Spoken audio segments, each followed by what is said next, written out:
Hello friends, এই মুহূর্তে আবহাওয়া পরিস্থিতি আগামীকালও কিন্তু কলকাতা এবং তার আশেপাশে আকাশ থাকছে মেঘাচ্ছন্ন। অনেকটা বৃষ্টি নামার মতন পরিস্থিতি তৈরি হতে পারে, কিন্তু তবে বৃষ্টি হবে না। পরদিন শনিবার সকালে কিন্তু ঘন কুয়াশা থাকবে, চারিদিক ঘন কুয়াশায় ঢাকা পড়বে।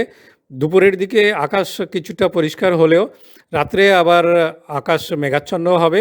পরদিন সকালে অর্থাৎ রবিবার সকালে কিন্তু আবারও ঘন কুয়াশায় ঢাকা পড়বে এবং দুপুরের দিকে আবার যথারীতি আকাশ কিছুটা পরিষ্কার হবে। এরকমটা চলবে আগামী সোমবার পর্যন্ত।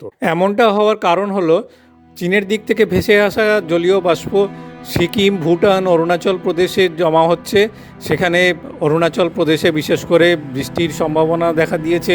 পাশাপাশি আসাম, মেঘালয় এবং অন্যান্য পূর্বাঞ্চলীয় রাজ্যগুলোতে জলীয় বাষ্পের সঞ্চার ঘটছে এবং তা পশ্চিমবঙ্গ, কলকাতা পর্যন্ত প্রসারিত হচ্ছে। এটাই হলো কলকাতা মেঘাচ্ছন্নের একমাত্র কারণ।